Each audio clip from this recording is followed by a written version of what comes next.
Assalamualaikum warahmatullahi wabarakatuh. Alhamdulillah. Nahmaduhu subhanahu wa ta'ala hamdan yuafi ni'amahu wa yukafi'u mazidah. Ya Rabbana lakal hamdu kama yanbaghi li jalali wajhika wa 'azimi sultanik.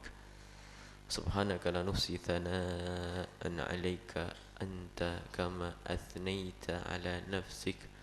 Falakal hamdu wa lakal syukru 'ala dhalik.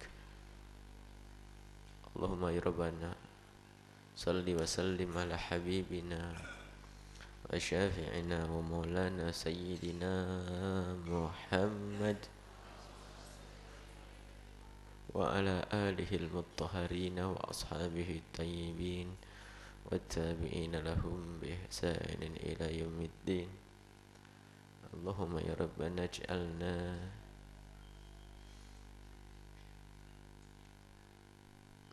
minal musari'ina ilal khairati wal maghfirati wa inna na'udzubika ya Rabbana min hubbid dunya wa jannib bainana wa baina fitnatid dunya kama jannabta bainal masyriqi wal maghribi wa jannib baina wa baina fitnatin nisa'i kama jannabta bainal masyriqi wal maghribi.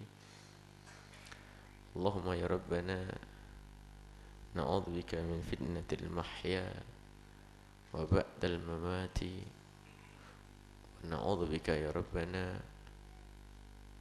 min jami'il fitan. Allahumma ya Rabbana ya man yanzur ila qulubina tahhir qulubana minan nifaqi wal hiqdi wal hasadi wal ujbi wal riya'i wa hubbid dunya waghsurna yawmal qiyamati ma'a zumrati habibika sayyidina Muhammad wa tahta liwa'ihi. Allahumma ya Rabbana arzuqna at-taubata qabla al-maut syahadata 'inda al-maut wal jannata ba'da al-maut. Amma ba'du. Yang kami cintai, yang kami muliakan, para orang tua kami, saudara-saudari, adik-adik, baik yang hadir atau pemirsa yang menyaksikan acara ini, para pendengar dimanapun anda berada, alhamdulillah, kemudahan selalu Allah berikan kepada kita. Kemudahan untuk menuntut ilmu, kemudahan untuk berbekal. Semoga kita tergolong orang-orang yang dimudahkan oleh Allah menuju surganya. Seperti yang disabdakan Nabi, man salaka tariqan yaltamisu fiha aw fihi ilman sahalallahu lahu tariqan ilal jannati. Barang siapa yang menempuh jalan menuntut ilmu seperti yang kita lakukan saat ini, yang menempuh jalan menuntut ilmu untuk mendekatkan diri kepada Allah, itu artinya Allah telah mudahkan untuk orang tersebut jalan menuju surga. Itu sabda Nabi. Artinya kita sudah oleh Allah ditapakkan kaki kita di jalan menuju surga, yaitu di saat Allah menggerakkan hati kita untuk menuntut ilmu, Allah meringankan langkah kita menuju majelis ilmu, dan Allah menjadikan kita orang yang lebih memilih tempat-tempat mulia seperti ini daripada tempat yang lainnya. Akan tetapi ada hamba-hamba yang tidak dipandang oleh Allah dengan kasih sayangnya, tidak dipandang oleh Allah dengan rahmatnya, sehingga di saat-saat seperti ini mulai semalam sudah mempersiapkan untuk kemaksiatan, dan pagi hari setat untuk bermaksiat, berjalan menuju kemaksiatan. Ada hamba-hamba yang semacam itu. Akan tapi anda dan kita semua adalah diistimewakan oleh Allah. Dari pagi-pagi, bahkan mungkin dari kemarin sudah mempersiapkan kita untuk bisa hadir di majelis mulia ini di pagi hari ini. Dan kita dengan Rasulullah SAW. Karena kita akan baca hadis-hadis beliau dibimbing oleh Imam besar Imam An-Nawawi rahimahullahu taala.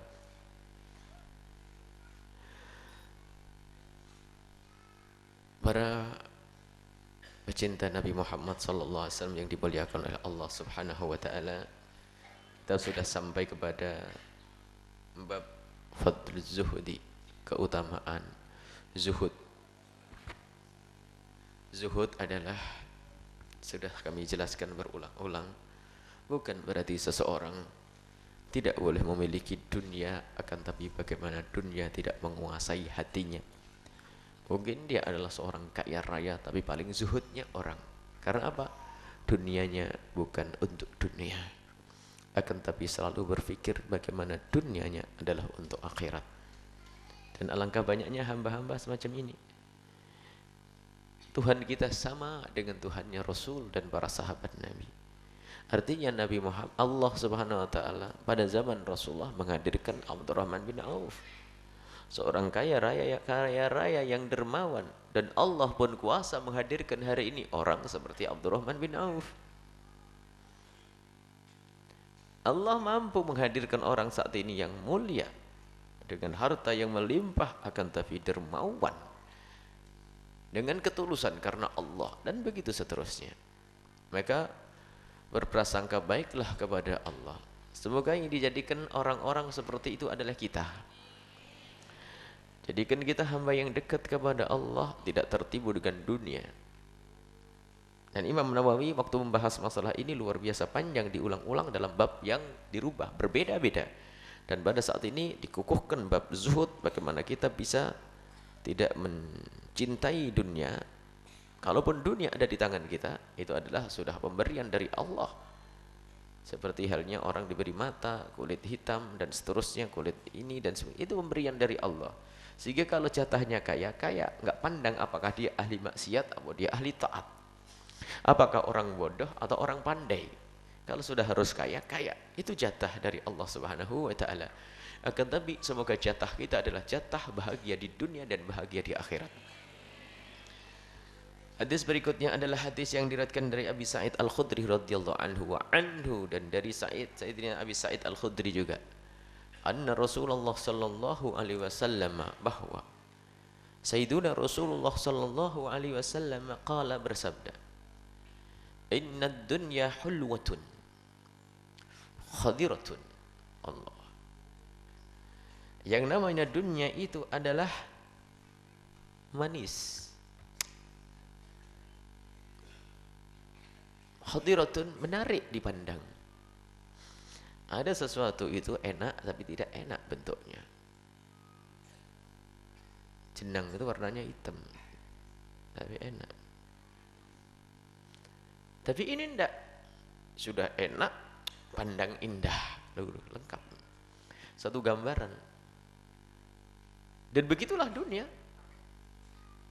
Harus kita akui, semua orang memandang dunia seperti itu. Manis dipandang. Nah, ini artinya, awas, ini peringatan juga, artinya menggiurkan dunia itu. Jangan bohong, jangan berkata ala dunia itu apa sih, saya jelek. Gambaran Nabi malah dijelaskan indah itu. Lihat, dunia itu hulwah, manis, hadirah, punya daya tarik itu. Lihat, tergoda semuanya, menggoda dunia ini. Nah, sudah tahu ya dunia seperti itu. Bagi siapapun sudah disebutkan pada yang tahu, zuyinan nasi hubud syahwati minan nisa, itu semua isi dunia. Wal banin wal qanatiril muqantarati minadh dhahabi wal fiddati wal khailil musawwamati. Isinya dunia menggoda, menarik. Biarpun di dalamnya ada capek, tapi tetap orang memandang sisi indah ini. Orang pengen punya ini, pengen punya itu, pengen punya. Nabi Muhammad menjelaskan dengan bahasa kita, bahasa pandang kita. Biarpun pandangan para kekasih Allah seperti Nabi Muhammad dan para wali Allah, pandangannya tembus, memandang dunia kelihatan akhirat. Tapi Nabi ngajak bicara dengan pandangan kita, bahwasanya dunia itu adalah indah, manis, dipandang enak. Khulwah itu adalah manis lezat. Kalau sudah khadirah itu ini urusan mata. Jadi dipandang ini adalah indah.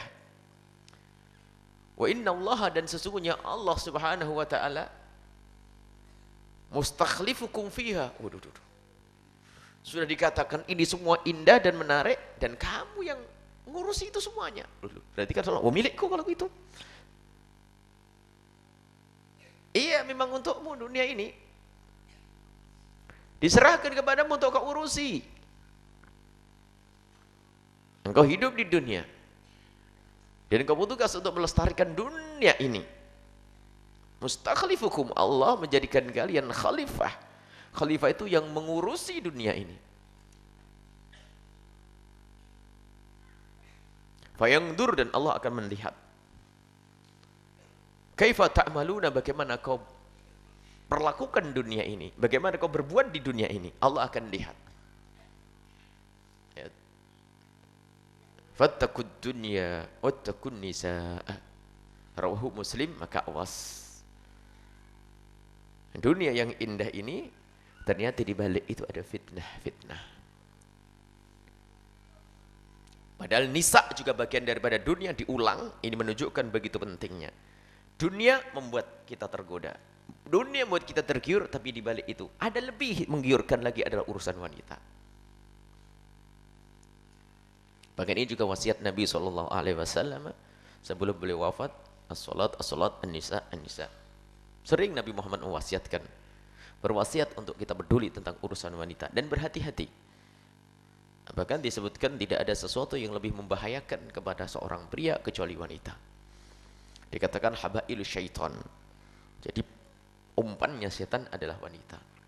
Dan ternyata musuh-musuh Allah pun kalau menghancurkan Islam, mereka sudah tidak mampu dengan persenjataan, dengan kekuatan, akan tapi mereka dengan cara menjadikan wanita muslimah seperti wanita mereka, maka secara otomatis di dalam komunitas kaum muslimin itu akan rusak karena wanita-wanita yang rusak.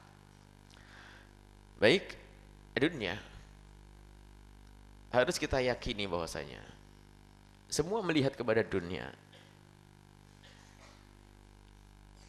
Biarpun orang yang katanya hatinya sudah tidak senang dengan dunia, tapi dia tetap memandang dunia. Karena kita hidup di dunia, ada kebutuhan-kebutuhan. Seorang yang sangat zuhud, tawadhu, tidak senang dunia, tapi di saat punya anak 10, berpikir lagi tentang untuk bagaimana aku berikan nafkah kepada anak istriku. Mau tidak mau. Apalagi punya program dakwah dan seterusnya nanti. Pengen bangun pondok dan seterusnya. Bagaimana? Berpikir tentang bagaimana pembangunan pondok, membiayai anak-anak yang jumlahnya banyak, masuk ke dunia lagi. Jadi biarpun orang sudah menjauhkan dirinya daripada kecintaan kepada dunia, tapi dia tetap di dunia. Artinya mau tidak mau, engkau ada di dunia. Dan engkau butuh makan mau tidak mau. Sebab kalau engkau menghindarkan makan, dosa. Aku tidak mau karena dunia itu menghantarkan kepada neraka, maka saya lebih baik tidak makan, mati pun gak apa-apa. Bunuh diri namanya. Wanita harus ada wanita, dan Allah mensyariatkan pernikahan. Maka kami sampaikan kemarin, syahwat, zuilan nasi hubbus syahwat, syahwat kepada wanita, syahwat kepada dunia, ini syahwat. Akan tapi ketahuilah, Allah tidak memberikan syahwat, merupakan fitrah, kecenderungan fitrah, kesenangan fitrah, rasa suka, asyahwah, syahwat yang ada dalam diri manusia. Allah tidak memberikan syahwat kepada bangsa manusia kecuali Allah telah mempersiapkan saluran untuk menyalurkan syahwat tersebut yang bersih, mulia dan terhormat kalau orang mau mengambilnya. Maka bahasa mustakhlifukum agar tahu bagaimana kau menyalurkannya, bagaimana engkau menggunakannya, sehingga dunia tidak membahayakan untuk kamu. Ittaqu, awas. Jika kau tidak benar dalam mengurusi dunia, engkau mengambil dunia, salah cara mengambilmu dan salah cara menggunakannya, maka engkau bukan khalifah yang sesungguhnya. Khalifah itu tahu bagaimana cara mengambil, cara melestarikannya, cara menjaganya, cara menggunakannya. Ini khalifah. Jika engkau tidak bisa menjalankan tugas kekhalifahanmu, maka katailah engkau akan mendapatkan hukuman dari Allah Subhanahu wa taala. Dan Allah memberikan bimbingan. Berkecimpunglah dengan urusan dunia tapi ikut aturan Allah Subhanahu wa taala. Mulai dari cara mengambil dunia dengan cara yang halal dan benar, dan di saat terkumpul dunia akan disisihkan untuk zakatnya, sesaat sedekah, untuk menyayangi saudara, menyambung silaturahmi, untuk meningkatkan kualitas keimanan dengan cara bersedekah tempat-tempat yang mulia dan seterusnya. Itulah khalifah. Sehingga tidak berguna jika kau mengumpulkan dunia hanya untuk dirimu sendiri, tidak. Kau bagi untuk sesama. Maka khalifah melestarikan semesta ini. Fattaqud dunya ini. Diingatkan, awas dengan dunia. Dan banyak orang tertipu dengan dunia, sehingga semestinya dia menjadi khalifah yang melestarikan dunia, ternyata dia menjadi budaknya dunia. Menjadi melestarikan dunia, memikir bagaimana melestarikan dunia dengan syariat Nabi SAW, ternyata dia mencari dunia untuk dunia, sehingga ia menjadi budak dunia, lupa salat, lupa ibadah, lupa Allah, menjadi orang kikir, bahkan menjadikan dunia sebagai sarana untuk membuat kerusakan. Apa itu? Bermaksiat. Zina, kerusakan. Minuman keras, kerusakan. Itu bertentangan dengan makna melestarikan dunia, makna kekhilafahan, makna khalifah fil ard. Jadi takut dunia, awas. Jangan sampai engkau kena fitnahnya dunia, sehingga engkau terlena, tidak bisa menggunakan dunia yang Allah berikan kepadamu untuk kebaikan. Wa takun nisa, padahal wanita termasuk bagian daripada dunia ini khusus. Sebagian orang lebih senang dengan sesuatu yang haram. Na'udzubillah. Padahal ada jalan halal bersih. Adapun senang dengan wanita bukan aib, bukan satu cela. Mencintai seorang wanita bukan aib dan bukan cela. Akan tetapi yang cela adalah bermaksiat. Dan hati-hati, wanita itu luar biasa. Godaan wanita. Disebut oleh Nabi SAW, disebutkan bahwasanya wanita ini termasuk yang paling membahayakan kepada kaum laki-laki. Dan juga disebut sebagai umpannya setan. Tidak usah tersinggung para wanita ini. Sehingga sampai digambarkan Nabi Muhammad itu, begitu dahsyatnya wanita itu, Nabi pernah menyebut yang motong taqta'us shalah al-mar'atu wal kalbu. Yang bisa mengganggu sholatnya seorang laki-laki itu ada dua. Yang pertama adalah wanita, yang kedua adalah anjing. Wanita tersinggung, kok saya disamakan dengan anjing? Bukan dari sisi wajah, wajahmu tidak sama dengan anjing. Wanita cantik, anjing seram. Cuman maksudnya ini hubungannya dengan sholatnya seorang laki-laki. Kalau kita lagi sholat ada anjing itu langsung terganggu sholatnya, pasti khusyuk hilang. Begitu juga kalau kita lagi sholat melihat wanita-wanita yang haram untuk dilihatnya, itu ada godaan. Sehingga kita bisa terlena. Jadi artinya apa? Seperti anjing itu dalam makna daya godanya seorang wanita itu. Maka ini sebenarnya sanjungan bagi wanita. Akhirnya punya daya goda yang luar biasa bagi kaum laki-laki. Bahkan Nabi juga menggambarkan, innal mar'ata tuqbilu ala surati syaitan wa tudbiru ala surati syaitan. Jadi setan itu kalau datang kepadamu itu gambarnya, wanita itu kalau menghadap kepadamu, awas, itu gambarnya kayak setan. Kalau mundur pun kayak setan. Jangan tersinggung. Setan gimana? Karena ini wanita yang nggak paham hadis. Maksudnya apa? Daya goda. Mohon maaf, di saat menghadap kita akan melihat wajahnya, senyumnya, dan hayalan-hayalan kita akan bermacam-macam. Dan mau tidak mau, subhanallah, kalau dia berpaling dari kita belajar ke sana, mau tidak mau wajah ini ingin melihat. Ada daya goda, bentuknya seperti apapun wanita itu. Itu adalah laki. Laki normal itu. Makanya dikasih tahu, tudbir ala surati syaitan, ada setannya kalau ngadep kepada kita. Makanya hati-hati. Tapi ketahuilah, urusan kecenderungan kepada lawan jenis, Allah telah siapkan cara yang halal. Sehingga kadang orang sudah punya pasangan, ternyata masih melihat yang haram. Bahkan lebih senang dengan yang haram. Ini manusia yang terhinakan. Tapi ada cara yang benar, yaitu cara halal. Kenapa tidak kau ambil cara yang halal? Padahal yang membedakan hanya kau pilih itu nikah kesepakatan, selesai. Setelah itu semuanya jadi pahala. Sentuhan tangan, senyum, uang yang diberikan, kemesraan, keindahan, semuanya akan menjadi pahala. Lihat. Maksudnya begitu. Jadi urusanmu dengan wanita harus kau atur dengan benar. Kalau tidak, kau akan masuk neraka gara-gara wanita. Jadi bukan berarti kita harus memangkas syahwat. Memangkas syahwat bukan pendidikan dari Nabi. Bukan pendidikan kita itu memangkas syahwat. Aku gak mau dengan wanita. Oh tidak, gak boleh seperti itu. Pada zaman Nabi ada orang yang pengen beribadah, pengen dekat kepada Allah, lalu bersumpah demi Allah, aku tidak akan menikah. Satu lagi, demi Allah, aku akan puasa setiap hari, tidak pernah berbuka. Satu lagi, demi Allah, saya tidak akan tidur malam. Kedengaran Nabi. Kenapa? Mereka sebenarnya punya alasan mula-mula. Nabi Muhammad itu amalnya banyak. Jadi setiap hari ibadah. Bagaimana kita bisa punya amal banyak? Yuk kita masing-masing bersumpah. Apa yang bisa kita lakukan? Maka tadi, 3 model manusia bersumpah. Yang satu gak akan nikah, biar bisa ibadah terus. Nabi marah. Aku adalah paling takwanya di antara kalian. Aku paling takwanya orang di antara kalian, akan tapi aku juga menikah. Aku paling takwa di antara kalian, akan tapi aku berpuasa dan kadang aku juga berbuka. Aku paling takwa di antara kalian, aku tidur, kemudian aku bangun malam. Jadi bukan berarti takwa kepada Allah itu lalu tidak mau dengan perempuan ini. Menikah, dan nikah ini adalah bagian daripada ibadah. Syaratnya caranya benar, dan karena Allah Subhanahu wa taala. An-Nisa. Kemudian nisa ini bukan sekedar urusan syahwat juga. Bukan urusan syahwat, anak-anak perempuan kita, putri-putri kita. Istri kita bukan urusan syahwat. Kalau kita diminta oleh seseorang dengan bahasa yang tidak nyaman, mudah bagi kita untuk menolaknya. Mungkin seorang istri yang tidak beradab, lalu berkata kepada kita, "Bang, kasih duit dong." Mungkin bagian apa Anda? Akan tapi ternyata meminta dengan bahasa rayuan, kelembutan atas nama cinta itu menjadikan orang laki-laki melakukan banyak kemungkaran, mulai dari korupsi, mencuri dan seterusnya. Awas, hati-hati. Maka suruh berhati-hati dengan perempuan.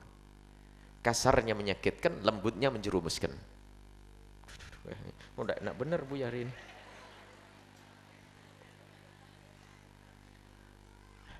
Jika wanita itu bukan wanita solehah, sehingga lihat setiap hari ngomong, "Bang, ya bang, pasangnya ini rumah, masalah rumah bang, gak enak kalau lembut banget ngomongnya. Di kantor ngotong duitnya orang. Ini ya demi sayang, demi cinta, demi istri, sayang istri. Ini lembutnya lebih dahsyat. Kalau dia bukan orang yang kenal Allah.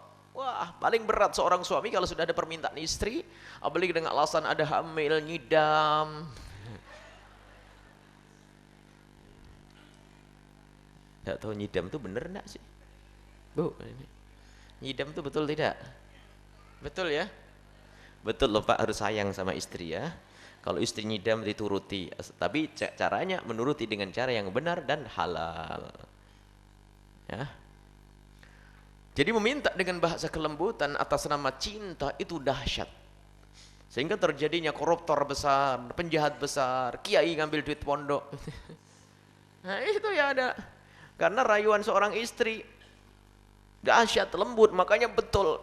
Jadi bukan urusan syahwat lalu masuk bab perzinaan, bukan. Bukan itu saja. Akan tapi ternyata seorang istri yang tidak kenal Allah bisa merusak suami dengan bermacam-macam cara. Termasuk ustadz pun bisa rusak oleh seorang istri. Karena istri yang tidak benar tidak kenal Allah. Maka ingat, ittaqun nisa, takutlah kepada maksudnya hati-hati. Hati-hati itu maknanya apa? Di saat kau mengambil harus kau pilih yang benar. Di saat sudah di bawah naunganmu kau didik yang benar. Di saat kau diberi oleh Allah anak perempuan, awas kau persiapkan untuk suaminya agar benar. Terus wanita, artinya dari sisi ini sebetulnya adalah perintah secara tidak langsung dari Allah agar kita peduli kepada wanita. Sampai Nabi mengatakan, istausu binisa'i khaira, an-nisa istausu binisa'i khaira. Waktu menjelang Nabi Muhammad wafat, mengingatkan agar kita peduli kepada wanita, perhatian kepada mereka, ayomi mereka, beri kasih sayang mereka, kelembutan. Sampai Nabi pun mengajarkan di saat mendidik wanita. Wanita digambarkan seperti tulang rusuk. Wanita adalah dari tulang rusuk, dan tulang rusuk yang paling bengkok ada yang paling bawah. Ingat, tulang rusuk, tulang jika kau paksa dengan keras akan patah, jika kau biarkan bengkok terus, repot. Terus diapain? bawa mereka dengan kelembutan. Sehingga Nabi Allah merintahkan wa'ashiruhun nabil ma'ruf, bergaullah mereka dengan kelembutan, bawa mereka dengan kelembutan dan keindahan. Itulah cara membawa ke wanita. Jangan dibiarkan di saat melakukan kemaksiatan, tapi jangan juga dengan kekerasan. Ternyata kalau kita amati dari riwayat-riwayat tentang wanita, termasuk hati-hati dengan perempuan, bukan menjauhkan perempuan, menjauhkan perempuan juga bukan pendidikan. Lah kalau dia nggak benar, kembali kepada kita musibahnya. Artinya perhatikan wanita itu. Paling enak-enaknya hidup ternyata jadi wanita akhirnya. Kayaknya tadi diantemin gini, tapi ternyata paling enaknya hidup adalah wanita. Sampai dijaga urusan nafkah suami yang memenuhi dan seterusnya. Dan saya baik. Ini uttaqun nisa, awas wanita-wanita wahai para kaum pria. Termasuk anak-anak perempuan kita. Na'udzubillah. Aib bisa saja datang dari seorang anak perempuan yang tidak dididik, berzinaan dan seterusnya. Kehinaan. Dan juga musuh-musuh Allah akan menghancurkan Islam. Sudah terbukti dengan senjata mereka tidak akan mampu. Belanda yang sudah bercokol di negeri kita selama ratusan tahun pun harus hengkang meninggalkan bumi bertiwi. Peperangan dengan fisik antara kaum muslimin dengan orang di luar Islam semua berakhir dengan kemenangan dengan kaum muslimin. Akan tapi ketahuilah, sekarang mereka menggunakan senjata wanita. Masya Allah.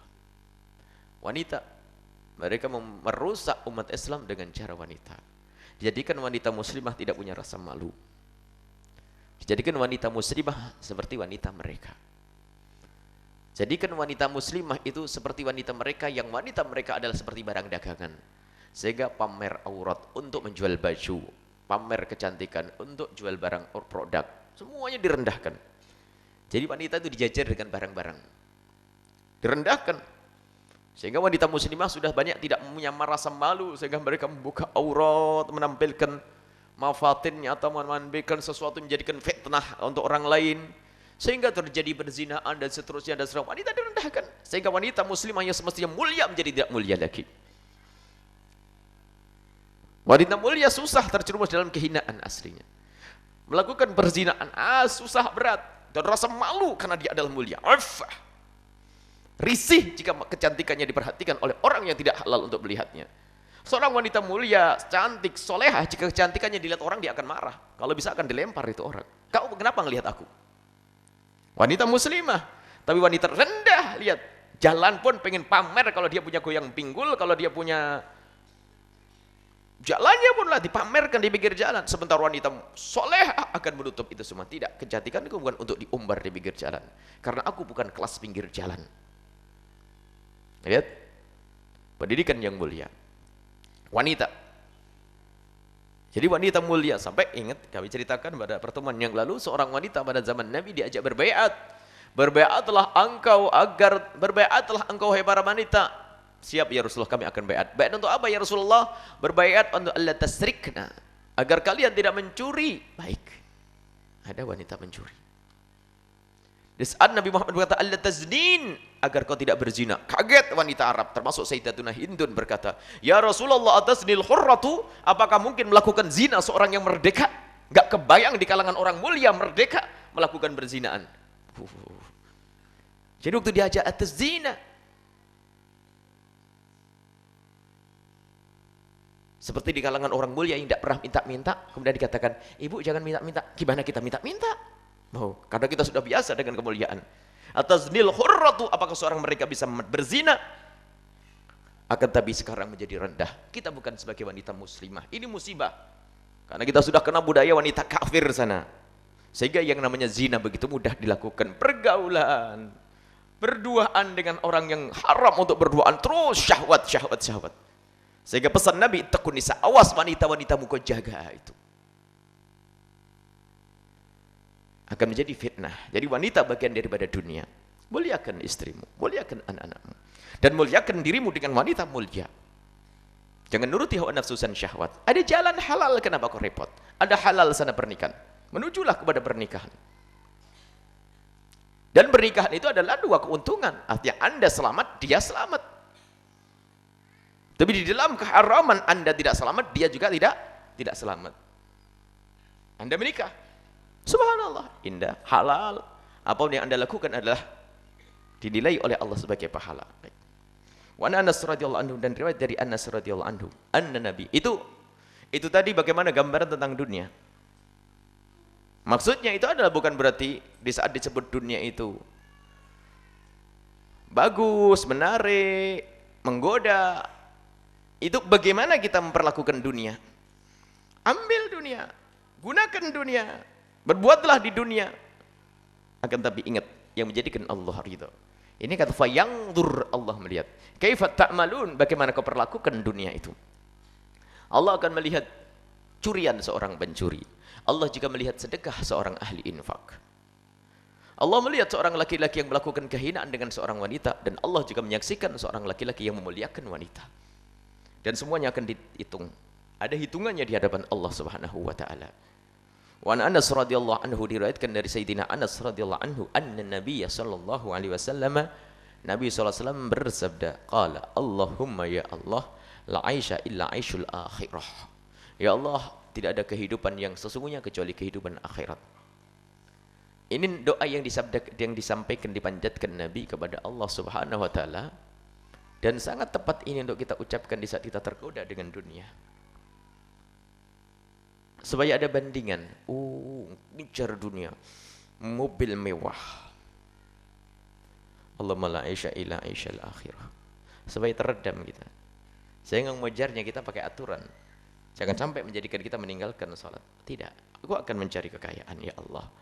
Tapi kekayaan itu tidak boleh menghalangiku untuk mendapatkan keutamaan di akhirat. Allahumma la aish illa aishal akhirah. Ya Allah, tidak ada kehidupan yang sesungguhnya kecuali kehidupan akhirat. Di saat kita melihat sesuatu yang mengagumkan, lihat Allahumma la aish illa aishal akhirah. Rumah megah, gedung mewah, apapun, mobil mewah, katakan Allahumma la aish illa aishal akhirah. Agar punya bandingan kita terkontrol, jangan sampai kehidupan itu kita pikir adalah kehidupan ini saja. Tidak, la aish illa aishal akhirah. Kehidupan yang sesungguhnya adalah kehidupan nanti di akhirat. Kehidupan yang sesungguhnya kehidupan di akhirat. Agar kita punya persiapan untuk itu. Sehingga apa yang kita lihat dari kemegahan itu, jika bukan milik kita, kita tidak akan merasa kecewa. Kenapa? Bukan saat inilah kehidupan yang sesungguhnya. Dan jika itu adalah milik kita, kita sadar akhirat akan aku gunakan untuk keselamatan nanti di akhirat. Lihat emasmu dengan Allahumma la aisha illa aishal akhirat. Lihat sawah ladangmu dengan Allahumma la aisha illa aishal akhirat. Lihat semua pemberian Allah kepadamu, Allahumma la aisha illa aishal akhirah. Ya Allah, tidak ada kehidupan yang sesungguhnya kecuali kehidupan di akhirat. Lihat sebanyak ada orang mempersiapkan segala-galanya, membangun rumah yang megah. Lihat, ngambil kasur yang paling bagus, ranjang paling bagus, hiasan rumah paling bagus, perabot yang paling bagus, dan seterusnya, dan seterusnya. Setelah selesai, tiba-tiba apa? Jantungnya sudah tidak berdenyut lagi. Mau diapakan itu semua? La aisha illa aishal akhirah. Dan alangkah banyaknya orang. Bahkan lebih banyak yang menikmati adalah bukan yang berjuang, anaknya, cucunya, tetangganya. Dia mengumpulkan sampai puncaknya tahun umur 67 dia kaya raya. Wah, proyek terbesarnya dapat, sehingga umur 67 menjadi orang paling kaya raya. Tatanya umurnya hanya 68, berarti 1 tahun dok dia. Capeknya lama. Dan ternyata dunia itu menggiurkan sekali. Bahkan orang yang sudah umurnya sangat tua, kalau bahasa kasarnya sudah bau tanah, itu ternyata semangat mencari duit masih luar biasa. Sehingga cukup melihat, enggak cukup pakai mata, enggak ini, macam-macam. Itulah godaan dunia. Tapi ahli iman mudah mencari dunia, iya, tapi gambarannya adalah Allahumma la aisha illa aishal akhirah. Tidak ada kehidupan yang sesungguhnya kecuali kehidupan akhirat. Sehingga dia akan selalu menghubungkan urusan dunianya dengan akhirat. Sehingga tidak ada orang terkagum dengan dunia karena zatnya dunia. Maka perlu di rumah kita itu kita latih, jangan anak kita mudah terkagum dengan namanya produk Amerika, produk Jerman, produk Jepang, produk dunia. Jangan diajar mereka anak kita untuk terkagum. Termasuk apapun yang kita saksikan dari gebyar dunia ini. Akan tapi tetap kita tanamkan Allahumma la aisha illa aishal akhirah. Tidak ada kehidupan yang sesungguhnya kecuali kehidupan akhirat. Wahai anakku, lihat abah punya kekayaan nak ya. Abah punya gedung megah, mobilnya mewah semuanya. Coba kalau abah meninggal dibawa atau tidak? Tidak abah. Baik nak, berarti abah harus banyak amal untuk nanti di akhirat. Dan engkau pun demikian anakku. Lihat, ini semua bisa diambil oleh Allah sewaktu-waktu atau kita diambil sewaktu-waktu. Jadi laish tidak ada abadi. Sak lama-lamanya, sak panjang-panjangnya umurmu nak, kau akan meninggalkan dunia ini. Nah ini harus selalu kita nasihatkan kepada anak-anak kita. Muttafaqun alaih, hadis diriwayatkan oleh Imam Bukhari dan Imam Muslim rahimahullah ta'ala. Wa anhu, dan juga hadis ini diriwayatkan dari Sayyidina Anas radhiyallahu anhu, yadba'ul mayyita thalathatun, ani Rasulillah sallallahu alaihi wasallam, an Rasulillah, dari Sayyidina Rasulillah sallallahu alaihi wasallam, di saat kita mati, Anda mati, mereka mati, yadba'ul mayyita thalathatun, akan ikut mayit itu 3, mengantarkan ke kuburnya 3. Ahluhu, keluarganya, maluhu, hartanya, wa amaluhu, amalnya. Wa yarji'u ithnani, tapi akan kembali 2. Mobil yang digunakan untuk mengantarkan ke kubur tadi enggak akan masuk ke kubur. Istri yang katanya paling mencintainya sehidup semati enggak mau mati juga. Wa yarji'u wahidun wa yabqa wahidun, ternyata yang menghantarkan kita adalah amal kita. Apa yang kita lakukan di saat di dunia itu yang akan menghantarkan kita, menemani kita di alam barzah. Dan beruntunglah hamba-hamba yang punya salat, beruntunglah hamba-hamba yang di dunia punya sedekah, beruntunglah hamba-hamba yang di dunia punya silaturahim yang baik, beruntunglah hamba-hamba yang di dunia punya kelembutan kepada pasangan, beruntunglah hamba-hamba yang di dunia punya pendidikan yang benar untuk anak-anaknya, beruntunglah hamba-hamba yang di dunia itu menjaga syahwatnya dari yang haram. Lihat, ini semua akan menemaninya di alam barzah. Di saat tidak ada kawan lagi kecuali amalnya, akan tapi begitu sebaliknya. Di alam barzah orang-orang ahli maksiat akan ditemani dengan semua dosanya. Dan itu akan datang satu demi satu dan mengerumuninya. Dan akan menjadi bentuk yang sangat mengerikan dan tidak pernah dilihat bentuk itu waktu di dunia. Dan di saat bersuara pun dengan suara yang sangat menyeramkan yang tidak pernah didengar seseram itu waktu di dunia. Itu adalah amal jeleknya, akan menemani hamba tersebut di saat berada di alam barzah, alam penantian. Subhanallah. Zinanya akan datang, minuman kerasnya akan datang, curiannya akan datang, akan menakutkan, akan menjadikan seram, ketakutan orang tersebut. Hingga datanglah malaikat mungkar nakir. Datanglah malaikat munkar nakir. Bagaimana kedatangan malaikat munkar nakir? Dalam keadaan dia panik, takut dengan sesuatu yang menyeramkan. Sementara malaikat munkar nakir itu dikatakan suaranya lebih lantang dari halilintar.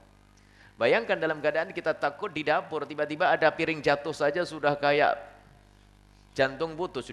Oh. Apalagi petasan. Apalagi suara yang lebih lantang dari halilintar.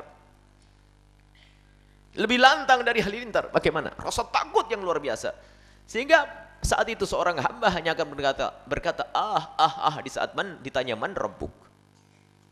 Akan tapi hamba yang soleh, hamba yang baik, akan ditemani dengan amalnya.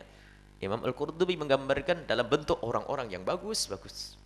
Sehingga kita melihat wajah-wajah tersebut adalah wajah yang menyenangkan. Ditanya siapa engkau? Aku adalah solatmu dahulu. Siapa engkau? Aku adalah berbaktimu kepada orang tuamu. Siapa engkau? Aku adalah ketulusanmu kepada pasanganmu, dan seterusnya. Nah inilah yang akan ikut kita di alam barzah, menemani kita di saat ditanya malaikat. Kemudian itu semua akan menjadi pahala, akan berubah menjadi pahala-pahala kesenangan di saat di alam barzah hingga nanti dibangkitkan oleh Allah Subhanahu wa taala. Naudzubillah. Muttafaqun alaih, hadis diriwayatkan oleh Imam Bukhari dan Imam Muslim. Allahumma la aisha aishal akhirah. Satu hadis lagi.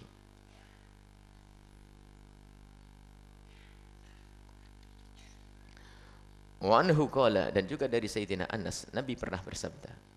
Sayyidina Anas berkata, qala Rasulullah pernah bersabda, yu'ta, akan didatangkan. Ini agar kalian merenung, itu maksudnya. Merenunglah wahai umatku. Nabi Muhammad menyebutkan kisah cerita. Nanti akan didatangkan bi an'ami ahli dunya Orang yang paling sejahtera di dunia. Min ahlin nari, orang ahli neraka yang di dunianya paling kaya. Paling kaya, waduh, anggap saja duitnya paling banyak. Paling sehat. Paling nggak pernah punya pikiran. Paling cantik istrinya. Pokoknya paling di dunia. Tapi di ahli neraka. Ya kan? Yaumal qiyamah, di hari kiamat nanti. Fayusbaghu finnari. Kemudian dicelupkan, celup sesaat ke neraka jahanam. Tsumma yuqalu, kemudian ditanya, ya ibn Adam, hei anak Adam, hal ra'aita khairan qat? Kamu masih ingat enggak enaknya dunia? Hilang semuanya enaknya dunia, hilang. Langsung ngomong, kamu masih ingat enaknya duniamu dulu? Waktu kau 70 tahun dengan kekayaan, mobil mewah, sopir sana sini, istri cantik, hilang semuanya. Karena begitu mengerikannya siksa saat itu. Tidak sempat mengingat keindahan itu. Yang ada justru tambah nyesel. Hal marra bika na'imun qattu? Apakah engkau masih bisa ingat-ingat nostalgia enak dengan kisah-kisahmu itu? Penyesalan yang luar biasa. Tidak ada. Dan celup.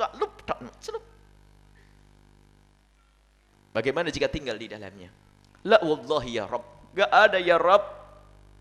Semuanya jadi tidak enak. Yang aku rasakan di dunia hilang, gak ada rasanya. Tidak meninggalkan bekas sedikit pun. Allah. Wa yujta bi asyaddin nasi bu'san fid dunya. Didatangkan kemudian setelah itu kisahnya orang yang paling sengsara di dunia tapi dia ahli surga. Melarat, makan susah, sakit-sakitan. Waduh. Korengan, jantungan, macam-macam. Lengkap dia. Paling sengsaranya orang di dunia tapi dia adalah ahli surga. Wa yusbahu sibqatan fil jannati. Kemudian dicelup, suruh masuk surga lewat tok. Fa yuqalu lahu, kemudian ditanya, gimana wahai anak Adam? Ya ibn Adam, hal ra'aita bu'san qattu? Kamu masih ingat enggak dengan susah payah waktu itu? Enggak, ya Allah. Enggak ada lagi, begitu indahnya. Jadi satu apa namanya? Satu sisir gitu saja. Satu rasa, lewat tok masuk surga. Tidak bisa dibanding dengan semua keindahan yang di dunia. Bahkan segala kesusahan waktu di dunia pun akan hilang. Itu begitu indahnya akhirat. Indahnya surga. Ini gambaran dari Nabi SAW. Fayaqulu, dan diseru kepada orang tersebut. Hal marra bika syiddatun qattu? Pernahkah kau menemukan? Masih ingatkah dengan sakit-sakit itu semuanya? Tidak ada, ingat aku. Yang ada adalah keindahan yang luar biasa. Jadi lupa itu semuanya. Sehingga kalaupun ada orang sakit di dunia, maka jangan sampai sakit kita di akhirat. Mungkin ada orang diberi oleh Allah kekurangan dalam sisi materi, fakir, sakit-sakitan. Oh Allah, fakir, sakit-sakitan. Akan tapi kalau ahli surga, ketahuilah, itu hanya 60 tahun, 70 tahun. Apalagi kalau sudah sakit-sakitan, enggak lama. Tapi kemana? Ke surga, tapi sakit panjang umur insyaAllah ada. Makanya kalau doa tuh yang sempurna, ya Allah panjangkan umurku yang sehat, gitu loh. Dalam taat, panjang umur, sakit-sakitan, capek. Ya.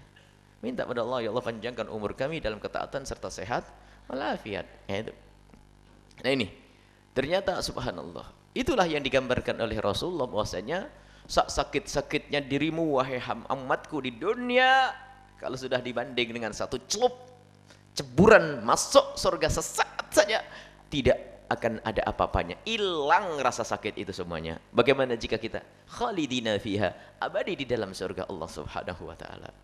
Masya Allah. Jadi kita sebenarnya capek sesaat, maka jangan sampai capek kita di dunia, mukaddimah capek di akhirat. Sudah di dunia fakir, nyungsap, sakit-sakitan, masuk alam barzah, terhinakan, masuk neraka jahanam.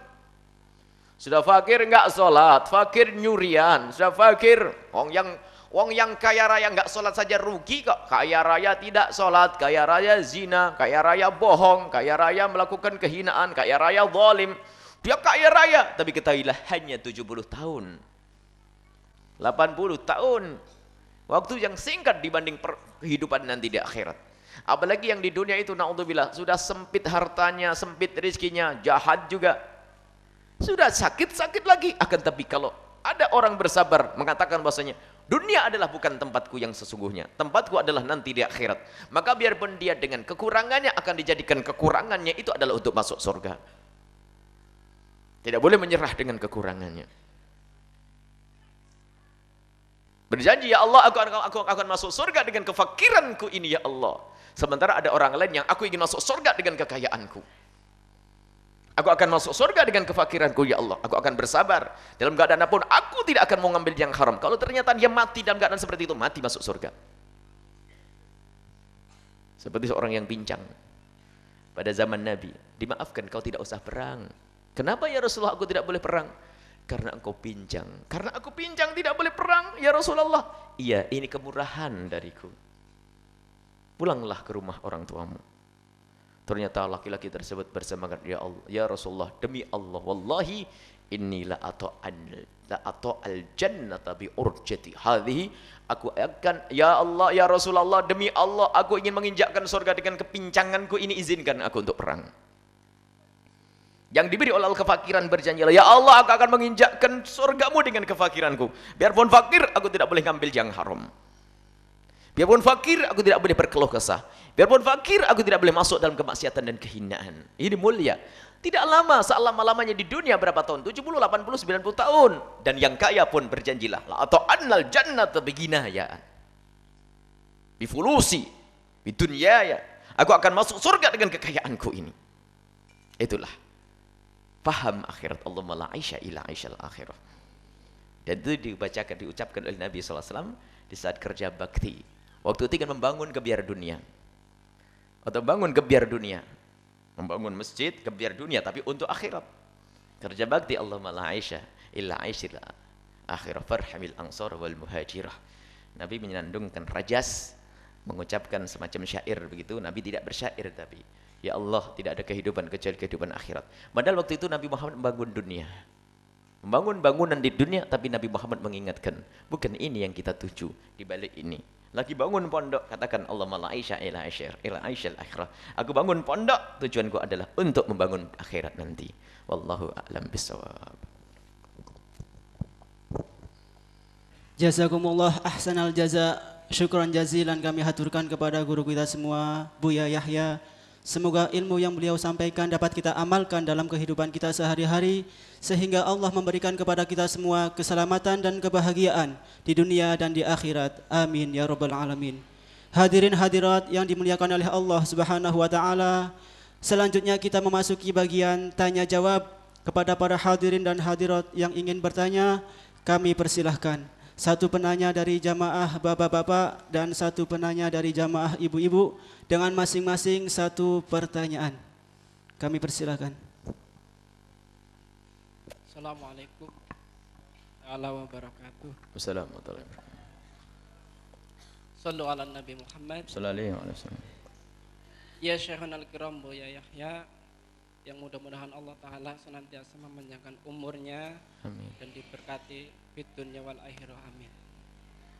Buya, saya mau menanyakan masalah yang sering kita dengar, yaitu masalah hikayah Nabiullah Adam, turunnya Nabiullah Adam dari surga ke dalam dunia dikarenakan katanya melakukan suatu kesalahan. Nah, bagaimana mungkin seorang Rasul dan Nabi kok dikatakan melakukan suatu kesalahan ataupun dikatakan tertipu oleh syaitan? Sedangkan dalam akidah kita Ahlussunnah wal Jamaah, Asy'ariyah, Maturidiyati itu sangat bertentangan. Jadi bagaimanakah cara untuk menerangkan kepada umat supaya jangan beriktikad yang seperti itu, bahwa Nabiullah Adam turun ke dunia karena melakukan kesalahan. Sedangkan seorang nabi dan seorang rasul mempunyai sifat yang wajib yang 4. Di antaranya itu sifat fatonah, yaitu cerdas. Mustahil Nabiullah Adam turun ke dunia dikarenakan melakukan kesalahan. Mungkin itu saja yang saya ingin tanyakan, barangkali bisa dipaparkan secara detail supaya akidah kita itu tidak mengatakan bahwa Nabiullah Adam turun karena kesalahan. Syukran kasir. Wassalamualaikum warahmatullahi taala wabarakatuh. Assalamualaikum. Assalamualaikum warahmatullahi wabarakatuh. Salam. Allahumma sholli ala sayyidina Muhammad. Salih. Mau nanya Bu ya, kata Ustadz saya di kampung tuh katanya ada di neraka tuh ada satuan yang namanya Haris yang suka makan orang-orang yang tidak sholat, orang yang masuk neraka gitu Pak Bu ya. Sedang anak saya itu namanya Muhammad Haris Al-Qulubi, dipanggilnya Haris. Saya tuh kupingnya panas Bu ya. Gimana itu? Benar ada gitu, namanya Haris. Segitu aja Bu ya. Assalamualaikum warahmatullahi wabarakatuh.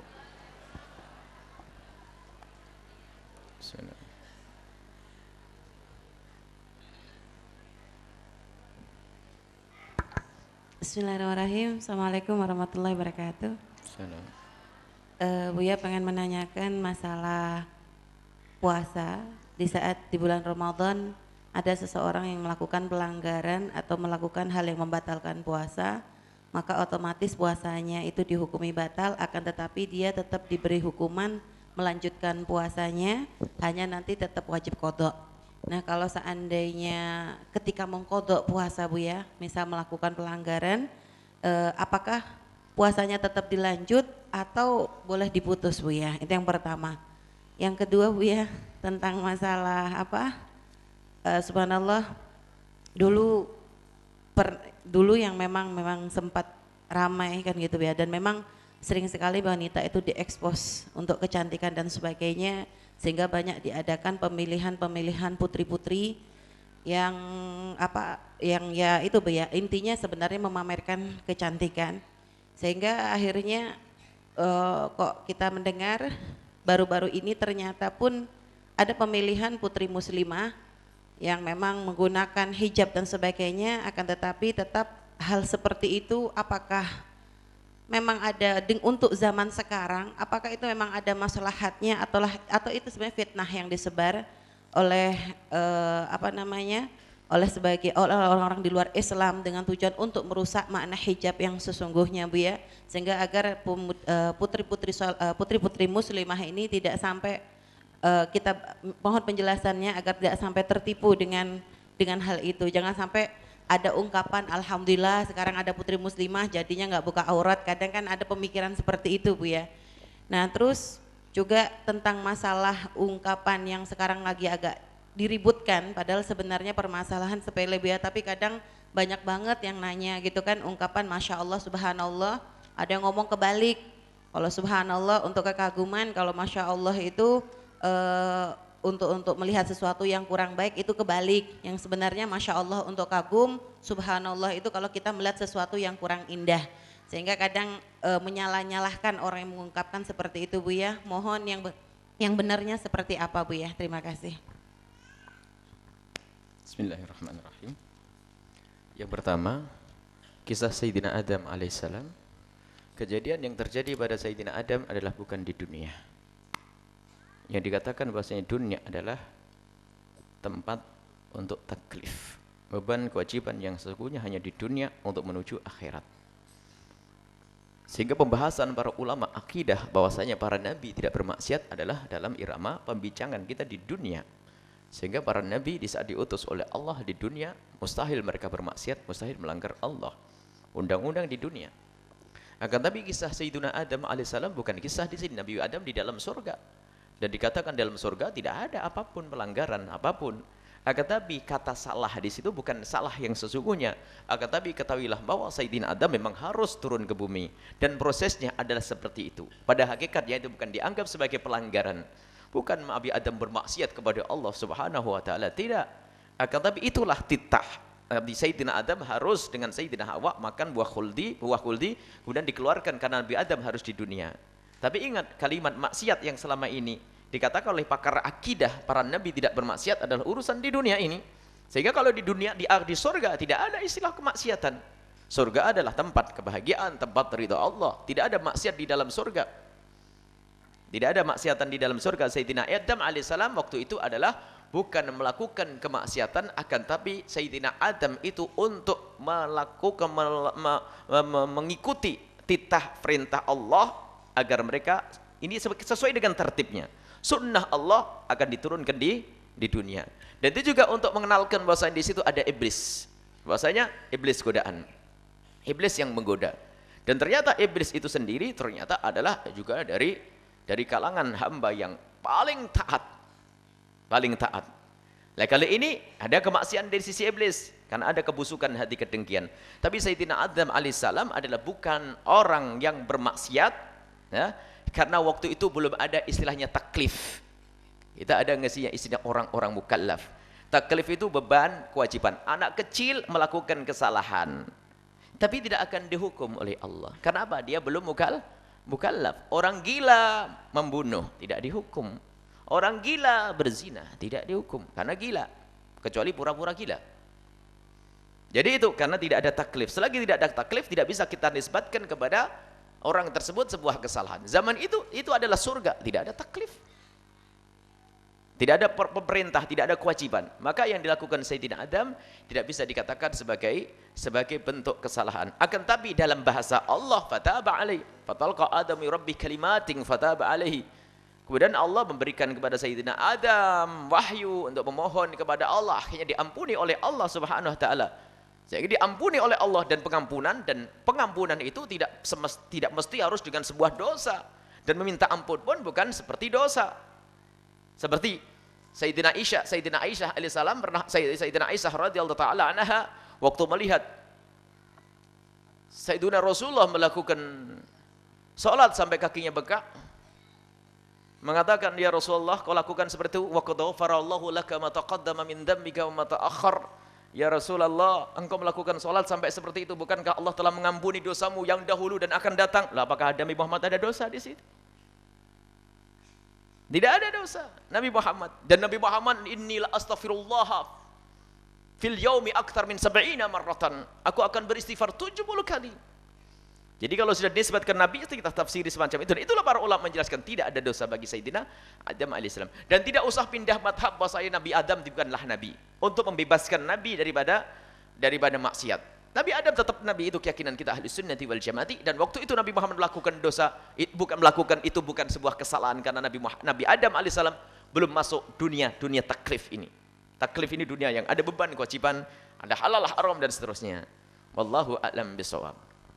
Sudah berlalu kisah itu. Kita belum membahas yang lebih detail. Itu sudah berlalu, dan kisah Sayyidina Adam pun sudah diampuni oleh Allah. Kalaupun dianggap dosa menurut Allah, sudah diampuni oleh Allah Subhanahu wa ta'ala. Baru setelah itu di dunia tidak ada nabi yang melakukan kemaksiatan, siapapun dari nabi. Kemudian pertanyaan selanjutnya adalah, ibu nama Harith, banyak sahabat Nabi namanya Harith juga ada. Ada namanya. Bahkan hari ini pun, jadi kalau masalah nama itu dikembalikan kepada makna. Sehingga nama-nama orang Arab jahiliyah yang memusuhi Nabi Muhammad pun adalah juga nama-nama baik. Banyak nama baik. Bukan berarti gara-gara nama itu dipakai oleh orang jahiliyah, lalu kemudian anakku ada di neraka. Oh tidak, ibu. Jadi tidak, insyaallah nama Harith adalah juga nama yang baik. Sahabat Nabi ada juga namanya Harith. Bahkan namanya Zaid bin Harithah, ada Harithah, itu juga dari kata Harith. Jadi enggak, bu, enggak apa-apa, insyaallah di surga anaknya ibu nanti. Kemudian masalah seorang wanita yang memutus puasa. Ada jika gini, jika ada orang melanggar puasa di bulan Ramadan, saya sebagai seorang laki-laki yang wajib berpuasa, bandel di bulan Ramadan, minum glek, batal puasa saya. Di samping batal, saya haram kalau masih melanjutkan makan. Sehingga dihukum nih kalau melanjutkan makan. Di depan Allah haram, di dunia saya harus namanya imsak, menahan diri untuk tidak makan sampai maghrib. Karena saya waktu minum tadi melanggar, kecuali orang sakit. Sakit kan memang boleh makan. Tapi saya bandel, lah kok tiba-tiba saya minum di siang hari bulan Ramadan, tidak boleh enak-enak makan setelah itu. Makanya wajib baginya, di samping dia telah berdosa melakukan pelanggaran puasa, wajib baginya imsak, menahan sampai maghrib. Kenapa? Menghormati bulan Ramadan. Kalau kita melakukan di bulan Ramadan tidak harus melanjutkan. Kenapa? Dosa saja. Misalnya ibu lagi mengqadha, enggak ada udzur, enak-enak makan, haram, bu. Kalau puasa sunnah boleh dibatalkan menurut jumhur ulama mazhab Imam Syafi'i, Imam Ahmad, dan Imam Malik rahimahullahu taala. Itu adalah boleh kalau kita melakukan amalan sunnah, boleh kita batalkan sewaktu waktu. Tapi kalau sudah kita mengqadha, wajib tidak boleh dibatalkan. Kalau ternyata kita membatalkan berarti dosa. Tapi apakah aku harus menahan sampai akhir? Oh tidak. Karena ini tidak ada hubungannya dengan bulan Ramadan. Jadi menghormati bulan Ramadan itu. Kehormatan dan kemuliaan bulan suci Ramadan. Kemudian masalah wanita muslimah yang melakukan busana. Islam tidak mengajarkan wanita dipamerkan. Akan tapi wanita adalah untuk dimuliakan, bukan untuk dipamerkan. Kalau sekarang itu di saat gaya Islam dipegang oleh orang yang tidak mengerti Islam, macam-macam, ada jilbab gaul, jilbab aneh-aneh, jilbab yang bikin pusing. Nah ini adalah karena sudah tidak ikut aturan, gara-gara ikut model, dan modelnya pun pakai kerudung hanya waktu itu saja. Wanita bukan untuk dipamerkan di panggung apa namanya? Lebih baik tidak usah tahu namanya apa itu. Panggung apa saja. Wanita adalah dimuliakan di rumah suami. Jadi ini bukan cara yang baik. Katanya saya ingin lomba dan sebagainya. Hei, kalaupun Anda seorang yang soleh lalu ikut lomba, yang melihat Anda bukan orang soleh. Ini wanita cantik ini, saya mau dengan dia. Anda akan dikejar. Masa wanita permata mau dipamer-pamerin? Hanya orang dungu saja menamerkan permata. Permata itu akan disimpan. Dan wanita bukan permata, lebih dari permata. Kalau seorang wanita dikatakan permata itu maksudnya nilainya sangat mulia. Kalau ada orang punya permata, nggak mungkin lalu ngomong, hei aku punya permata nih, harganya 10 miliar. Wah, pencuri datang nanti. Sembunyikan, ditaruh di peti, petinya dikunci, taruh lemari, lemarinya dikunci, mau keluar pintu rumahnya, pintu kamarnya dikunci, pintu rumahnya dikunci, gerbangnya dikunci, pesan sama satpam, jangan sampai ada masuk rumah. Itu permata. Bagaimana anak perempuan kita lebih rendah dari permata? Hei itu kalah sama nangka. Tahu nangka? Dibungkus biar mateng, nggak ada nangka itu langsung buka dada. Hei kelelawar nih lo, aku nangka. Nggak ada itu. Jangan kalah dengan nangka. Kita perlu wanita mulia. Wanita punya iffah, punya rasa malu, kehormatan. Sehingga di saat dirinya diperhatikan kaum laki-laki risih. Lah ini pamer, budaya apa itu? Masuk pondok kadang-kadang. Tidak seperti itu wahai ahli iman. Kita perlu membiasakan wanita mulia. Yang menjadi masalah adalah bukan sekedar keadaan di situ, mungkin pondok mengadakan diperbesar, yang ikuti siapa itu? Sekarang dunia pamer itu adalah dunianya iblis, pamer kekayaan, pamer kecantikan, pamer aurat. Itu masa kita akan masuk dunia itu? Syiar bukan begitu caranya. Itu merendahkan wanita. Tidak perlu seperti itu, dan jangan ikutkan putra-putri Anda seperti itu. Kalau kita perlu desain yang cantik, sudah dijual. Semua orang mencoba dirinya sendiri. Ini adalah desain. Dan baju syar'i pun harus referensi. Seorang ulama mengatakan sesuai atau tidak. Sekarang baju, Masya Allah. Itu adalah sabda Nabi SAW. Ya. Sayati ala ummati nisa'un kasiyat ariyat. Ma'ilat mumilat. Ru'usuhunna ka'asnimatil bukhti. Akan datang suatu ketika zaman wanita itu pakai baju tapi kayak enggak pakai baju. Padahal sudah menutup aurat tapi masih menggugah syahwatnya orang, bagaimana tidak? Masih ada hal-hal yang tampak membangkitkan syahwatnya kaum pria. Jadi kalau zaman dulu itu kasiat ariyat itu kebayang pakai baju panjang tapi dibelek. Ya kan, ada kan dulu? Padahal roknya sudah panjang tapi dibelek. Tapi zaman sekarang tidak, ditutup, akan tapi lekuk-lekuk tubuhnya masih terlihat. Semoga jika ada yang menyaksikan acara ini atau yang hadir di sini dengan seperti itu, semoga Allah ampuni. Kita tidak ingin satu orang pun dihukum oleh Allah. Semoga Allah mengampuni. Kita tidak mengutuk siapapun, hanya kita mengingatkan. Pakailah baju yang benar-benar menutup aurat. Auratmu hanya untuk suamimu. Kecantikanmu hanya untuk suami, bukan untuk diobral di pinggir jalan, ya. Kecantikanmu hanya untuk suamimu. Dan wanita mulia, wanita yang merasa risih jika kecantikannya disaksikan orang lain. Dan kita menemukan wanita-wanita mulia di kampung mulia, di Tahrim sana itu.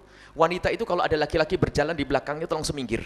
Merasa risih kalau ada laki-laki berjalan di belakangnya. Karena mau tidak mau lelaki yang di belakangnya akan melihat lekuk-lekuk tubuhnya. Makanya adabnya laki-laki, hai para santri, jangan berjalan di belakangnya perempuan.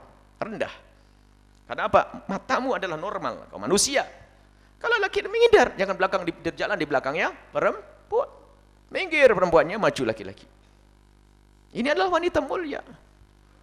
Sekarang ada orang itu berkaca di depan cermin 2 jam hanya pengen nanti jalan, pengen dilihat oleh semua orang. Karena memang itu kelasnya kelas pinggir jalan, kelas murah, kelas rendah. Dan ini adalah wanita mulia semuanya. Baik, jadi tidak usah seperti itu. Kemudian masalah, orang itu aneh-aneh. Masya Allah, kadang-kadang WWA. Masya Allah, sampai orang bingung gimana sebenarnya nulis Masya Allah. Tulis semaumu kalau dalam bahasa Indonesia, sesuka hatimu, yang penting bunyinya Masya Allah. Kalau disesuaikan dengan bahasa Arab, Insya Allah, kadang-kadang sampai nyaci maki olo-oloan. Sampai kadang saya nulis Insya Allah begini, ada orang berani komentari di Facebook, Buya nulis Insya Allah ya begitu. Insya Allah yang saya tulis bahasa Indonesia. Kalau bahasa Arab, ini itu satu kalimat, in sya'a, bukan Allahnya itu bukan ikut Allah itu, sya'a, in sya'a. Jadi kalau dalam bahasa Indonesia mesti in, terus sya'a, terus lah, gitu. Itu kalau mau ikut resmi. Cuman ini kadang orang iseng bingung, jalahkan bingung ini enggak boleh ini. Insya Allah harus begini cara nulisnya.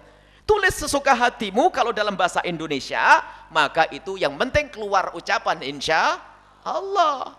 Sesuka hatimu. Kalau ikut undang-undang bahasa, ya bolehlah. Akan tapi gitu saja menyalakan. Mau dipersihkan bahasa Arab, bukan tulisan Arab, disesuaikan bahasa Arab. Jadi in sya'a, hamzahnya itu bukan hamzahnya Allah, bukan. Sehingga kalau harus digedekan bukan hamzahnya, lamnya yang digedekan, L-nya. Kalau mau kita pakai huruf gede, in sya'a-nya masih kecil, L-nya baru gede karena hamzahnya itu miliknya a, sya'a. Kemudian ada orang aneh-aneh berakhir nih. Kalau kita terkagum-kagum bukan pakai subhanallah, pakai masya Allah. Sampai rame di. Kemarin tanya di Tulungagung di mana itu? Itu orang bingung. Nabi Muhammad SAW tanya pada Abu Hurairah, ya Abu Hurairah, kemana kau pergi ya Rasulullah? Inni junub. Kuntu junuban, saya junub ya Rasulullah. Saya tidak mau fa'akrahu an ujali suka. Karena aku junub, aku tidak mau duduk denganmu. Nabi Muhammad mengatakan, subhanallah, innal mu'min la yanjus. Seorang mukmin tidak akan najis gara-gara junub. Subhanallah, terkagum Nabi Muhammad. Jadi kagum boleh kalimat subhanallah. Bahkan di saat kejadian itu mengagumkan, maka dimulai dengan subhanallah. Isra Mi'raj mengagumkan. Subhanalladzi, Nabi Muhammad mengatakan subhanallah. Kalau kagum, subhanallah. Ada kekaguman lain lagi, kekaguman yang membahayakan, akan kena ain dan sihir. Ain itu mata yang tajam, ada kekuatan sihirnya sehingga menjadikan orang tersakiti, mati dan sebagainya. Misalnya kalau kita melihat sesuatu, Nabi mengatakan idza ra'aita syai'an a'jabak, dalam maqala Nabi ada, kalau engkau melihat sesuatu yang mengagumkan kepadamu, fad'u lahu bil barakah, maka doakan agar penuh berkah. Jadi kalau kita melihat sesuatu mengagum, sebab kalau kita kagum tak begitu takut kena ain, lalu semacam tersihir, kemudian kalau orang bisa mati, sakit dan sebagainya. Akan tapi katakan Allahumma barik, barakallahu fiik, barakallahu fiik. Dalam bahasa Arab juga riwayat dari Nabi, kalau kita terkagum mengucapkan la ilaha illallah. Ada riwayat dari Nabi. Jadi suruh belajar bahasa Arab. Bagaimana Imam Sibawayh pun mengatakan termasuk la ilallah, subhanallah termasuk dari bentuk kekaguman. Itu ahli nahwu. Subhanallah sama la ilaha illallah, dan masih banyak lagi bentuk kekaguman itu. Bahkan sesaat pakai la haula wala quwata illa billah, cuman kagumnya diarahkan. Kalau kekaguman la haula wala quwata illa billah diarahkan kepada orang yang malas beribadah, malas ini, la haula wala quwata illa billah. Ternyata kekaguman digunakan oleh orang Arab macam-macam. Cuman kalau subhanallah jelas benar di saat kita terkagum dengan sesuatu. Subhana. Lalu kita melihat sesuatu yang mengagetkan pakai subhanallah. Kalau kita terkagum dengan seseorang atau harta seseorang atau apapun, takut ada kenain tadi, takut pengaruhnya kepada orang yang dilihat nanti menjadi rusak, maka fad'ulahu bil barakah. Doakan dengan berkah, kata Nabi sallallahu alaihi wasallam, maka kita mengatakan barakallahu fiik. Barakallahu fiik. Rabbuna yubarik fiik. Semoga Allah memberkainya. Itu dengan doa. Orang Arab biasa mengatakan Masya Allah. Adapun Masya Allah itu adalah kalimat bahasa Arab. Cuman hal-hal yang semacam ini jangan jadikan diskusi di WA, di ini, sampai menyalahkan orang lain. Kemudian masalah Allah itu pakai O atau A. Di dalam ejakan bahasa Indonesia pakai A. Karena memang bahasa Indonesia itu bahasa melarat, tidak seperti bahasa Arab. Anda ada lah, nah begini. Tidak ketemu sudah, memang bahasa Indonesia. Jangan hal-hal semacam ini jadikan bahan permusuhan sampai bisa menyalah-nyalahkan orang, ulama dan seterusnya. Jadi termasuk masya Allah, nulisnya gimana? Masya A. A-nya itu bukan miliknya Allah, bukan ikut Allah. Masya A itu adalah fi'il dari sya'a. Ayo, ternyata itu yang nyalakan orang dia salah. A-nya diikutkan ke Allah, berarti masya Allah. Jadi terserah mau tulis, yang penting bunyinya masya Allah. Itu. Ini ada orang-orang aneh. Makanya jangan jadi orang aneh. Kan ada nulis masya Allah begini, alhamdulillah. Dia pakai kalimat mulia. Subhanallah, alhamdulillah. Insya Allah, alhamdulillah. Kalimatnya kalimat yang ada Allahnya, ada zikirnya, kalimat mulia. Lihat, ini ada orang aneh-aneh, orang bingung. Memang biasa. Jika orang nggak punya kerjaan, makanya cari kerjaan. Itulah, itu orang-orang aneh. Ilmu enggak, bingung, bikin bingung. Baik. Ini kalau diekspos ini, kalau bilang suara ini. Supaya orang tidak bikin aneh-aneh, suka nyalah-nyalahin orang. Temennya heboh. Sampai ada orang nulis itu betul-betul hati-hati. Karena ini salah maknanya, gini-gini. Ilmu pakai tulisan lafaz bahasa Indonesia. Dan lucu nanti kalau pakai Arab di Indonesia kan. Ya tadi sya'a LLOH LLH. Apa ini? Insya-Allah. Tidak ketemu. Insya-Allah. Tidak ketemu. Padahal bunyinya langsung ingat tulisan Arab. Insya Allah. Nggak ketemu. Allah itu tidak ada dalam bahasa Indonesia. Nggak ada kha dalam bahasa Indonesia. Adanya kah. Khairat. Kah. Khairat. Mau apa? Bahasa Indonesia punya kha. Sod sama sin sama shin. Nggak ketemu bahasa Indonesia. Sesaat SH, sesaat SY. Nggak tahu pilih yang mana. Kan begitu. Kembalikan kepada ejaan yang sudah disempurnakan itu. SH, syai. Syahrul Ramadan apa? Nggak ketemu bahasa Arab tetap SH atau SY. Ente pakai bahasa Indonesia. Kalau pengen benar ucapkan dengan lidah Arab. Adapun pengantar bahasa Indonesia kamu tulis. Sudahlah, jangan khilaf urusan seperti ini. Belajar Quran nanti baru benar kalimatnya. Belajar bahasa Al-Quran baru benar kalimat-kalimat kita. Ini ada orang-orang aneh yang suka seperti itu. Semoga Allah menjaga kita semua agar tidak menjadi orang-orang aneh yang menyesatkan. Baik, kita tutup dengan doa. Ada pengumuman bahwa ini harus selalu diulang-ulang. Awas tipuan-tipuan melalui telepon. Jangan sampai ada di antara kita tertipu melalui telepon dengan alasan mendapatkan hadiah, dengan alasan aku saudaramu yang sakit, masuk rumah sakit, saya tabrakan, segala macam dan sebagainya. Ini banyak modus-modus, cara-cara penipuan yang bermacam-macam. Dan termasuk yang sudah kenal Al-Bahjah, sekarang ada trik baru lagi adalah atas nama Al-Bahjah. Seolah-olah kenal orang-orang Al-Bahjah. Seolah-olah sudah kenal ini. Saya kemarin ke rumahnya Pak Haji ini. Terus ini. Seolah kenal dengan sahabat kita. Padahal dia adalah orang di luar yang tidak pernah kenal itu semuanya. Ujung-ujungnya adalah tolong kirim saya mendesak ini. Sampai ada yang tertipu dari saudara-saudara kita. Karena dipikir sahabatnya yang minta. Ada lagi yang atas nama Al-Bahjah. Atas nama Al-Bahjah tidak, kita putus, kita jelaskan saat ini.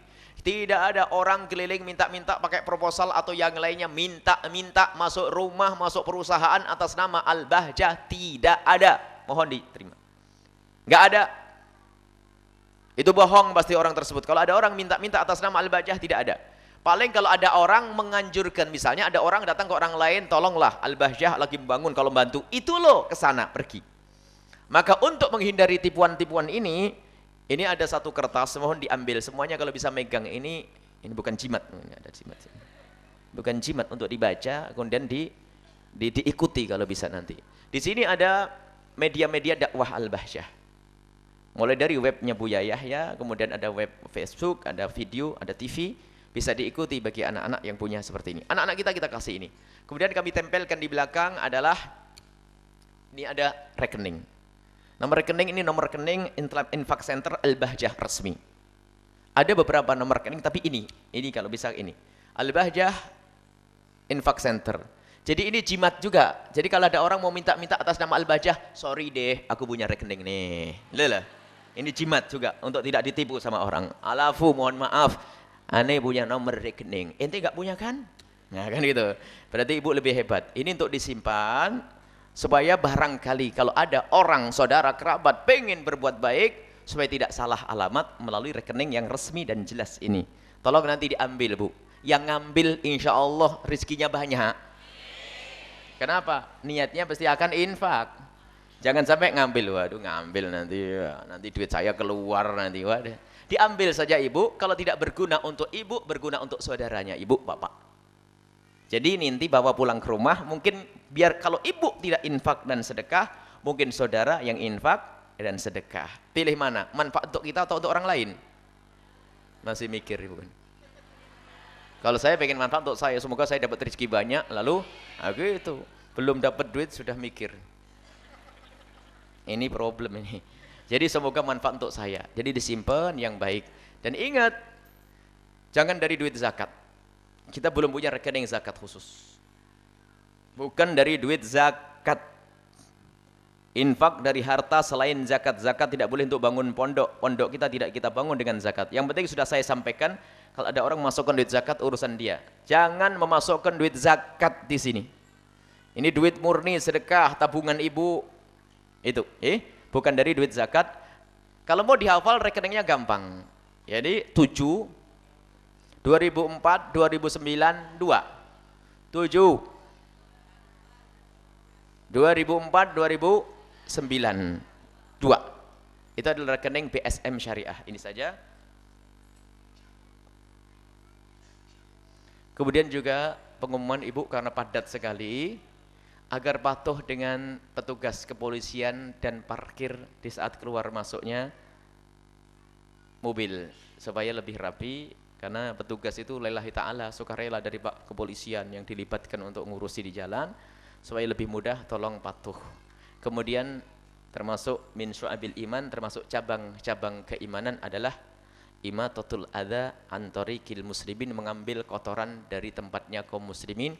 Maka jangan sampai ada yang meninggalkan sampah. Akan tapi jika kita mengambil satu sampah, maka itu akan termasuk pengukuh keimanan. Karena itu cabang-cabang keimanan, tanda orang yang beriman tidak mau meninggalkan sampah. Jadi sampahnya dibawa sendiri, disakui, bawa ke rumah nanti masing-masing ya. Nah, jadi sampahnya masing-masing tolong diambil, untung-untung nanti diantarkan ke kotak sampah atau dibawa ke rumah. Jangan meninggalkan sampah di tempat ini. Kalau ninggalin jangan sampah deh. Ninggalin kok sampah ya. Selain sampah pokoknya ya. Baik, insyaallah. Baik, ini saja, semoga Allah Subhanahu wa taala memudahkan urusan kita semua. Dan jangan lupa perjuangan pondok. Kami inginkan lagi, kemarin sudah kami sampaikan, ini akan ngecor dalam minggu ini. Kita akan ngecor 5 kamar ini, Ramadan sudah harus selesai. Kita akan ngedak, membuat dak. Ini sebisa mungkin. Kurang lebihnya untuk dak ini adalah 120 sampai 150 juta. Mohon ibu doa yang serius, khusyuk. Semoga Allah mengirim ahli surga untuk ini semua. Kemudian sebelah ini ngedak juga 500. Tapi setelah itu 150 dulu, ada kecil-kecil dulu. 150 dalam waktu seminggu ini, baru minggu depan yang 500. Kita doa kepada Allah Subhanahu wa taala. Kita mintanya begitu nyicil juga. Jangan minta sambung 100 miliar, nanti bingung nanti ya. Jadi dikit-dikit saja. Dan kita ingin bahwasanya yang berjuang adalah termasuk orang-orang yang bergabung dengan kita semuanya.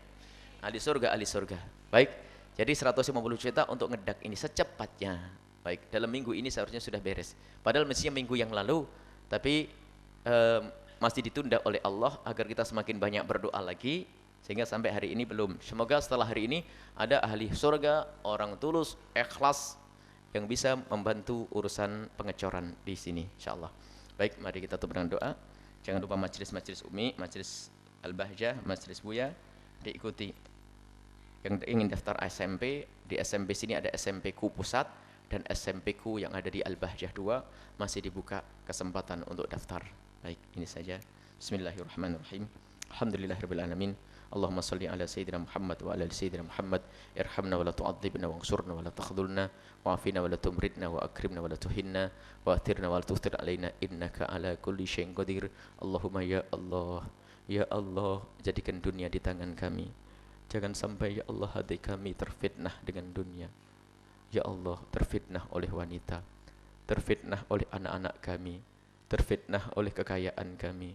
Ya Allah, kami ingin apapun yang kau berikan kepada kami ya Allah akan menjadi sebab kami masuk surgamu. Karunia anak ya Allah, jadikan itu sebab kami masuk surgamu. Istri, kau jadikan sebab kami masuk surgamu. Suami, kau jadikan itu sebab kami masuk surgamu. Kami punya sahabat, kau jadikan itu semua sebab kami masuk surgamu. Ya Allah, jangan sampai karunia-karunia ini menjadikan sebab engkau murka kepada kami. Jadikan anak-anak kami anak-anak ahli surga. Ya Allah, bimbing kami untuk menyekolahkan anak-anak kami. Jangan sampai kami salah pilih menyekolahkan anak-anak kami. Ya Allah, Engkau Maha tahu tentang kami yang ada di sini, ya Allah. Engkau Maha tahu tentang anak-anak kami, ya Allah. Di mana pun mereka berada, jaga kehormatan kemuliaan mereka dan jaga kehormatan kami semua, ya Allah. Dan jauhkan dari kami dan hati anak-anak kami kecintaan kepada dunia. Akan tapi kami mohon mudahkan urusan dunia di tangan mereka.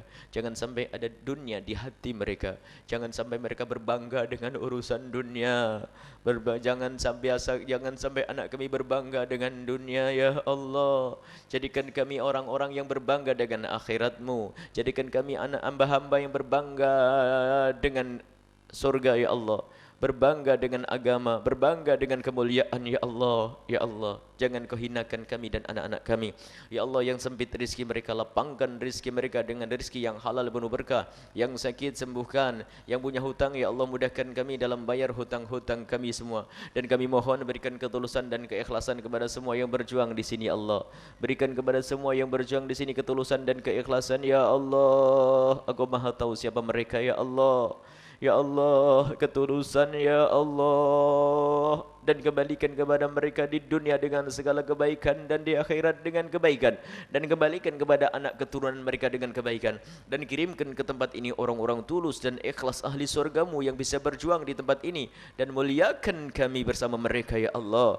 Ya Allah, ya Allah, wujudkan keindahan dalam rumah tangga kami. Suami istri yang saling mencintai karenamu, ya Allah. Suami istri yang saling mencintai karenamu, ya Allah. Suami istri yang saling mencintai karenamu dengan anak yang soleh-solehah yang dibanggakan oleh kekasihmu Nabi Muhammad.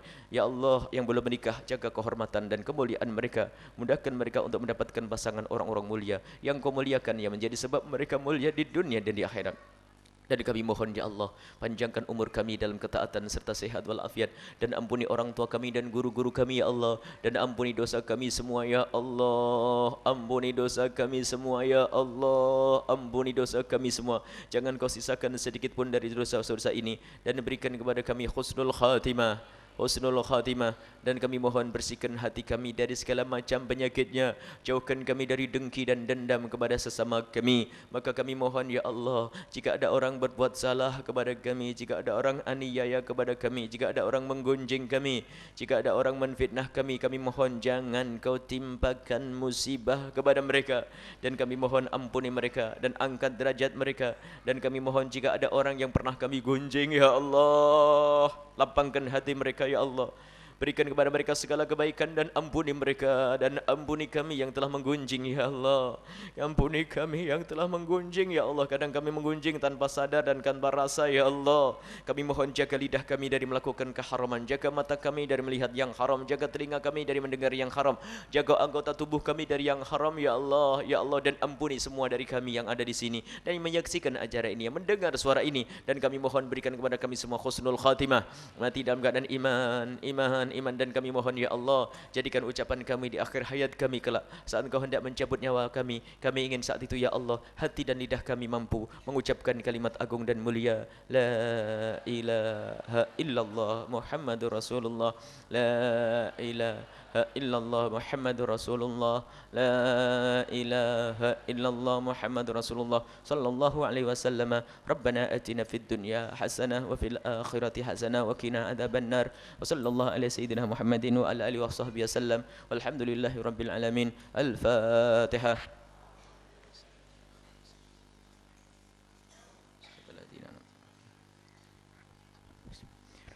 Terima kasih, mohon maaf dan mohon doa selalu, wabillahi taufik hidayah. Assalamualaikum warahmatullahi wabarakatuh.